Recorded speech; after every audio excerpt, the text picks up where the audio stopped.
الشخص اللي قدامك ده كان عايش في كابوس حقيقي لمدة 26 سنة.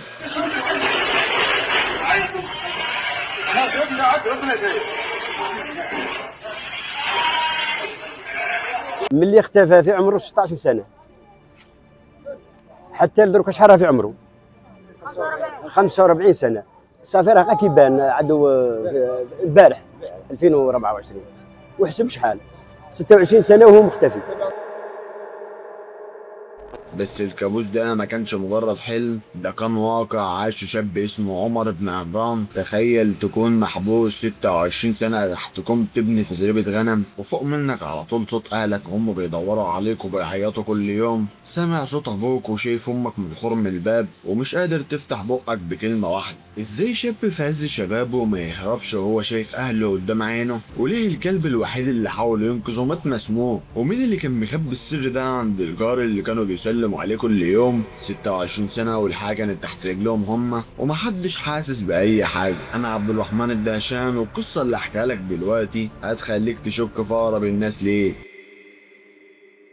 الحكاية بدأت سنة 1998 في ولاية الجلفة بالجزائر. عمر بن عمران كان يدوب صبي عنده 17 سنة، شاب طيب وبسيط عايش حياته وبيدرس عشان يبني مستقبله. وفي يوم عادي جدا خرج عمر من بيتهم رايح المعهد بتاعه، ومفيش دقايق والولد اختفى تماما وكأنه فص ملح وداء. واهله واخواته ما سابوش حته الا لما فتشوا فيها، وبسبب الظروف الصعبه اللي كانت بتمر بها الجزائر وقتها الكل استسلم للاسف وقالوا ان عمر اكيد راح ضحيه الاحداث دي، واعتبروه مات والناس دخلت تعزي فيه. لكن في قلب واحد ما كانش راضي يصدق، قلب امه.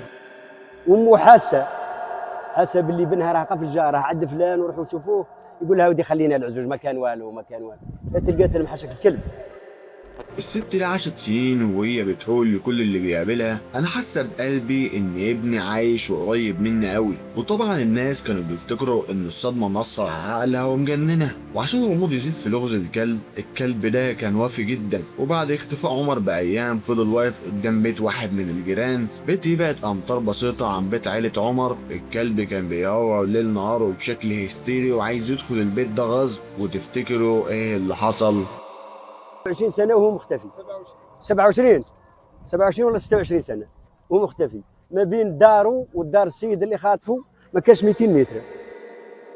بعد كام يوم لقوا الكلب ده ميت ومسموم في الشارع. وقتها محدش فهم السر، والأم المسكينة ماتت سنة 2013 منحصرة على ابنها ومن غير ما تعرف الحقيقة المرعب.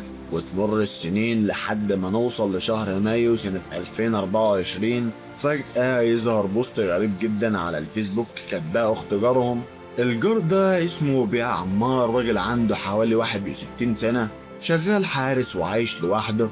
الأخت دي كانت متخانقة مع أخوها على الميراث، ومن غيظها قررت تفضح سره وكتبت أخويا هو اللي سارق عمر بن عمران، وعمر لسه عايش ومحبوس في زريبة الغنم بتاعته تحت التبن. الناس شافت المنشور وبلغوا الشرطة فورا.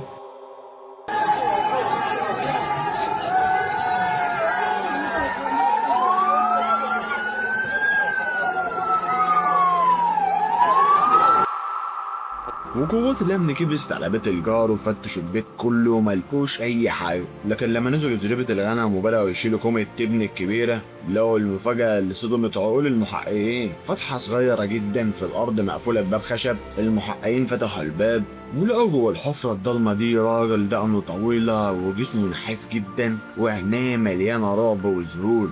ده عمر بن عمران طلع من الحفرة وهو مش قادر يفتح عينه في النور، وبيبص للناس والبوليس وهو مصدوم كأنه بيشوف العالم الخارجي لأول مرة من سنين.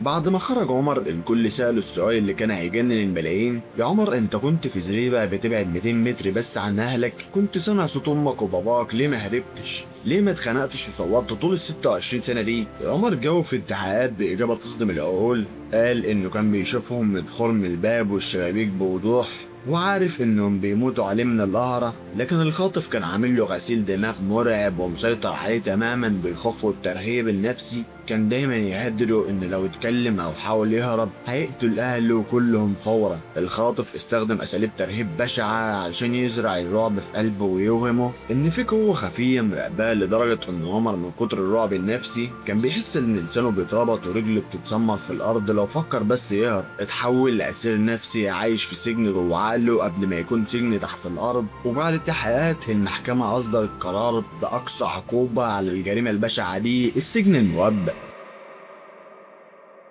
دي كانت القصة الحقيقية والمأساوية لعمر بن عمران، قصة بتثبت لنا إن السجن الحقيقي ممكن يكون سجن نفسي، وإن الشياطين الحقيقية ممكن تكون عايشة وسطنا وبتضحك في وشنا وهي مخبية أبشع أنواع الغدر. قولوا رأيكم في الكومنتات، هل تفتكروا إن الخوف والضغط النفسي ممكن يسيطر على إنسان ويسلب إرادته للدرجة دي؟ وفي النهاية متنسوش المتابعة واللايك لحكاوي الدقشان عشان يوصل لكم كل جديد. سلام.